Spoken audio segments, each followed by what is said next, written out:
Bonjour à toutes, bonjour à tous, j'espère que vous allez bien. On est aujourd'hui le jeudi 10 avril 2025 et bienvenue dans Le français c'est facile avec Adrien.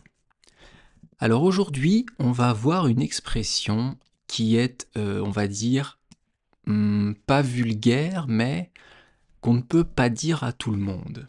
C'est une expression qu'on va utiliser entre amis, pour rigoler.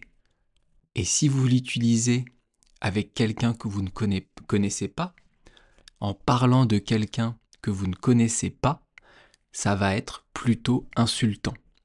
Cette expression, c'est être con comme un balai. Être con comme un balai. Alors cette expression, elle est intéressante, surtout pour ses origines. D'où elle vient et pourquoi on dit être con comme un balai.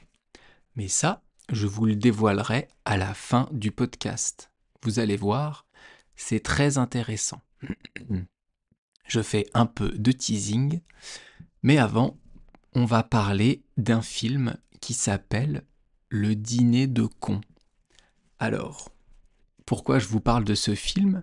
Parce que dans le titre, il y a le mot con, comme dans l'expression con comme un balai.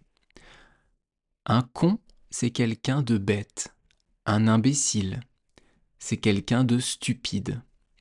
Et ce film, Le dîner de cons, je me souviens, moi, avoir été le voir au cinéma alors que j'étais adolescent.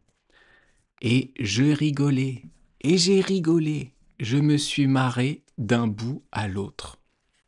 En fait, je vais vous raconter l'histoire, mais déjà, je vous donne le nom des acteurs. Donc, Le dîner de cons, c'est un film avec Jacques Villeray, dont j'avais déjà parlé dans le film La soupe aux choux. Ensuite, vous avez Thierry Lhermitte, Catherine Fro. Il y a aussi Daniel Prévost et, comment il s'appelle ? Francis Huster. Alors, c'est un film qui a été réalisé par Francis Weber. Ce film, c'est un bijou. Ça fait partie de mon top 3 de films préférés en comédie. Je pense que c'est peut-être même mon film préféré en comédie française. En fait, l'histoire, c'est que il y a des personnes qui vont organiser tous les mercredis ou un mercredi par mois un dîner, et dans ce dîner, ils vont inviter une personne la plus conne possible, le plus con qu'ils trouvent. Et dans ce film, Thierry Lhermitte, qui joue le rôle de Monsieur Brochant, il va tomber sur Jacques Villeray, qui joue le rôle de François Pignon. Et ce Monsieur Pignon, il va pourrir la vie de Thierry Lhermitte. Il va se passer beaucoup de choses qui vont faire que il est pas con, mais il est un peu naïf, il est un peu bébête. Bon, ok, il est un peu con dans le film. Et en fait, la personne, donc Thierry Lhermitte, qui voulait se moquer de l'autre, eh bien, il va lui arriver beaucoup de galères qui vont faire qu'au final, c'est lui qui va être le con dans l'histoire. Franchement, regardez-le, c'est un bijou. Tant dans la réalisation que dans la musique, les acteurs, les scènes, comment c'est écrit, les paroles. Regardez ce film, c'est extraordinaire. Je vous le rappelle, ça s'appelle Le dîner de cons. Vous qui apprenez le français, ça va vous aider parce que dans ce film, il y a beaucoup de jeux de mots, beaucoup d'humour, et l'histoire n'est pas trop compliquée à comprendre. Maintenant que je vous ai expliqué le début du film, l'histoire générale, vous allez mieux comprendre le film. Donc vraiment, n'hésitez pas Le dîner de con. C'est sorti en 98 et ça a été réalisé par Francis Weber. Bijou de film. Et maintenant, avant d'étudier l'expression du jour, on va parler de la fin du participe présent. Hier et avant-hier, donc hier et il y a 3 jours, on parlait du participe présent. Aujourd'hui, on va finir sur le participe présent. Le participe présent, c'est un mot, ce sont des mots qui se terminent en ANT. Si vous ne savez pas ce que c'est, je vous invite à écouter le podcast d'hier et d'il y a 3 jours. Parce que là, je ne vais pas revenir dessus, on va avancer. Donc, ces mots se finissant par ANT, ce sont des participes présents. Mais ça peut aussi être un adjectif. Alors, aujourd'hui, on va voir une leçon sur comment différencier le participe présent d'un adjectif. Alors, il y a 2 façons. La première, c'est en mettant le mot au féminin. Donc, vous savez qu'en français, il y a un féminin et un masculin. Eh bien, en mettant le mot en question au féminin, on va savoir si c'est un adjectif ou un participe présent. Si ce mot, vous pouvez le mettre au féminin, alors c'est un adjectif. Si vous ne pouvez pas le mettre au féminin, c'est un participe présent. Je vous explique et on va prendre des exemples.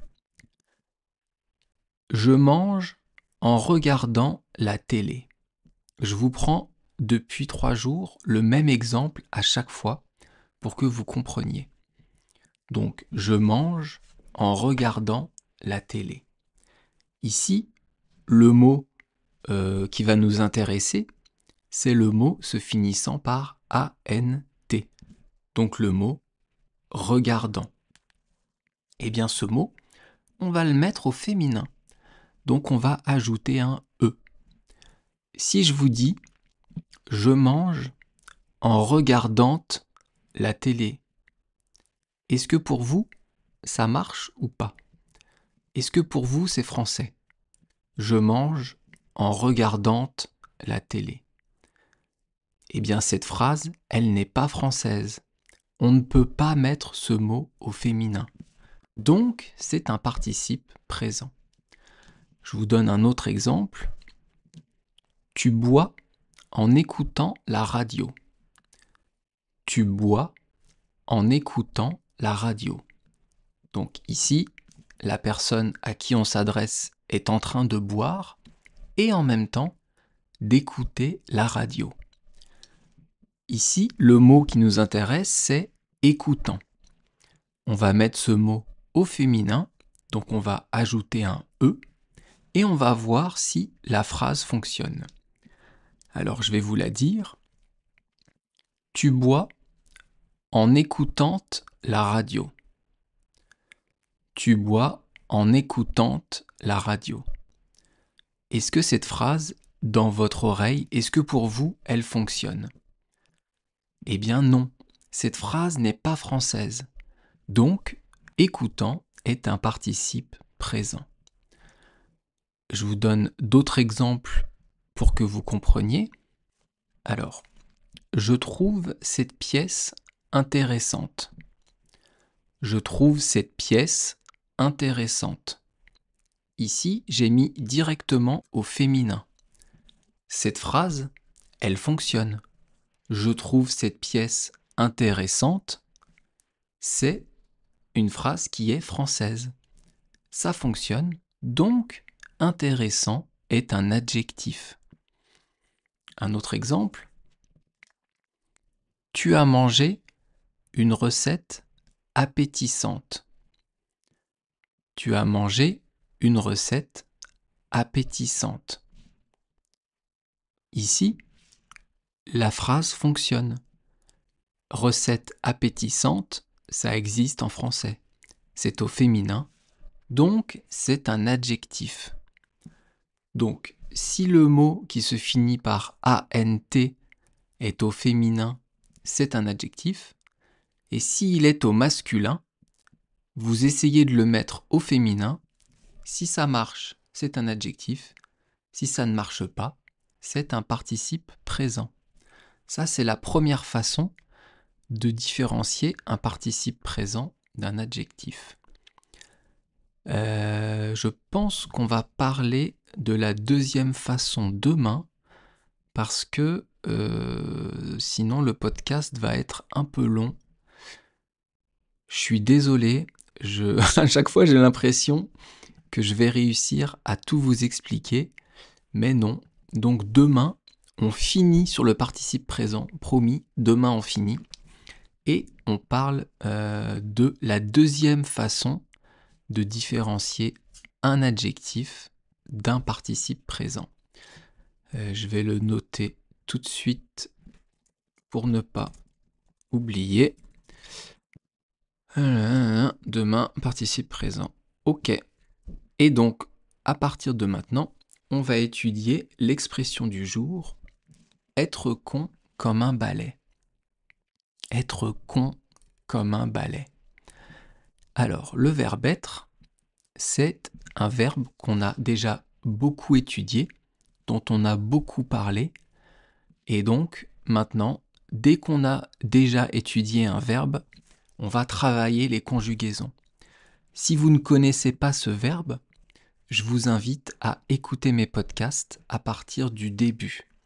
Dans tous les cas, si vous tombez sur un de mes podcasts au hasard, bien sûr, ça me fait plaisir que vous l'écoutiez, mais si le format vous plaît, je vous conseille de commencer du début, de commencer par le commencement, comme on dit, pour que vous puissiez ne rien rater des règles de grammaire, des astuces de prononciation et du sens des verbes et du sens des mots. Donc être, je reviens dessus, on va le conjuguer au présent et à l'imparfait. Alors, comme d'habitude, je vais donner les pronoms, laisser un petit peu de temps et dire la réponse.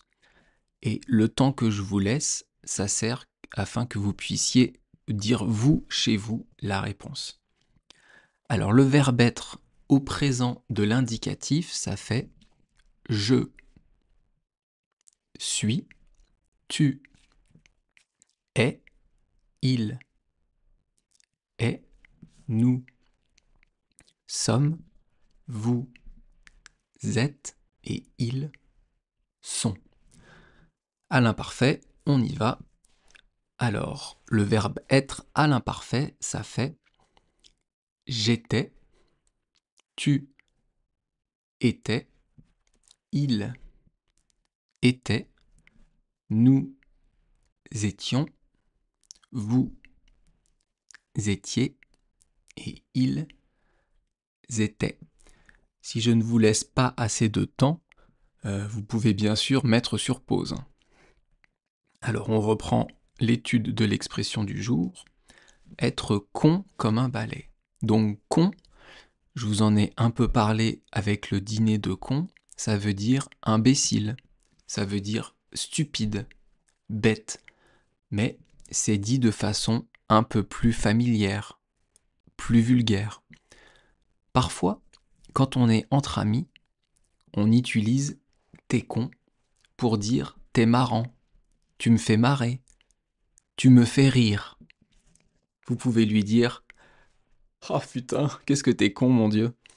Ça veut dire qu'est-ce que t'es drôle. Qu'est-ce que tu dis comme conneries qui nous font rire. C'est amical. Si vous dites t'es con ou sale con à quelqu'un, là, c'est très vulgaire et c'est même une insulte. C'est une injure. Ensuite, le troisième mot de l'expression, c'est comme. Comme c'est un adverbe qu'on peut remplacer par autant que ou de la même manière que. Être con autant qu'un balai.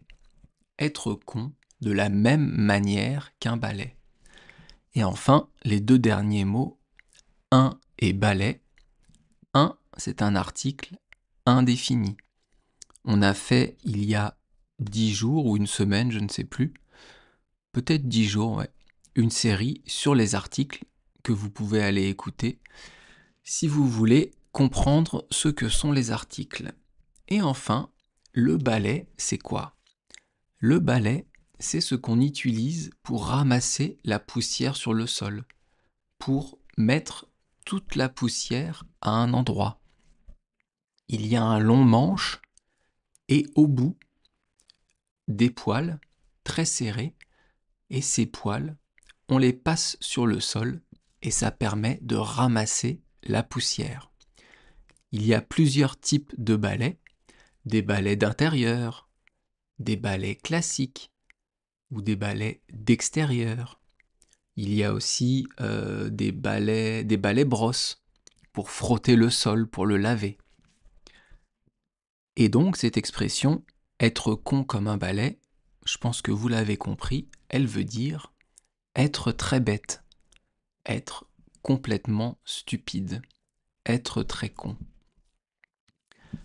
On pourrait dire aussi, et c'est d'autres expressions françaises qui existent, con comme la lune.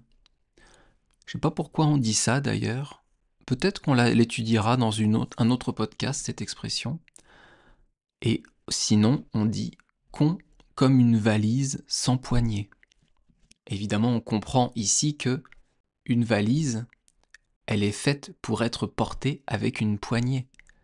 Si la valise n'a pas de poignée, elle se retrouve un peu con. On ne sait plus comment la porter. Et en anglais, on dit to be dumb. Alors, au début du podcast, et il y a maintenant 17 minutes que je vous ai dit ça, je vous ai parlé de l'origine de cette expression et je vous ai dit qu'elle était très intéressante. Pourquoi je vous ai dit ça? Parce qu'en fait, le mot con, ça vient du latin cunus. Le latin, c'est la langue d'origine de la majorité des langues européennes. Donc, con vient du latin cunus, et cunus, c'est quoi en latin? Ça désigne le sexe féminin.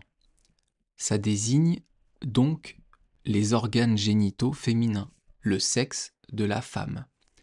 Et dans cette expression, le balai, ça représente le sexe masculin. En fait, le balai où il y a un manche, parfois on appelle le sexe masculin, donc la bite, le manche. Et le manche, la verge, la bite, tous ces mots, ce sont des mots pour désigner le sexe masculin. Eh bien, on dit que c'est un peu con. Ou l'homme qui possède le manche et la bite est un peu con.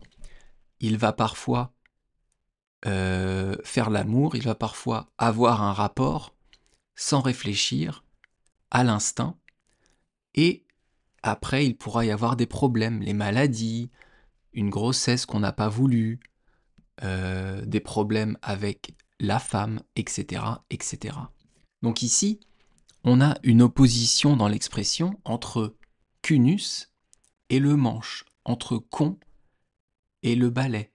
Une opposition entre le sexe féminin et le sexe masculin. Et donc c'est de là que vient l'expression con comme un balai. En fait, on dit con comme une bite. Ça existe aussi comme expression. Je crois que c'est encore plus vulgaire que con comme un balai. Si vous dites à quelqu'un t'es con comme une bite, alors là va y avoir un petit problème. Il faut soit être prêt à courir, soit être prêt à se battre, mais en tout cas, ça va faire des dégâts. Et je dois vous avouer que, avant d'étudier l'expression, avant de préparer le podcast, parce que oui, on dirait pas, mais quand même, je prépare un minimum les podcasts, eh bien, je ne savais pas que l'expression « con comme un balai » venait du sexe féminin et du sexe masculin. Donc moi aussi, aujourd'hui, j'ai appris quelque chose. Je pense que je vais m'arrêter là. J'espère que ça vous a plu. n'hésitez pas à me laisser un petit commentaire sur YouTube. Ça fait toujours plaisir d'avoir le support de mes auditeurs, d'avoir un petit message d'encouragement.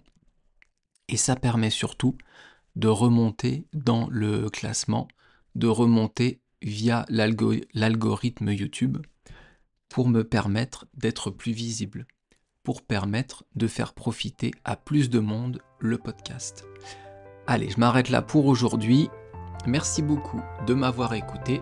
À bientôt. Bye bye, hasta luego. Matane.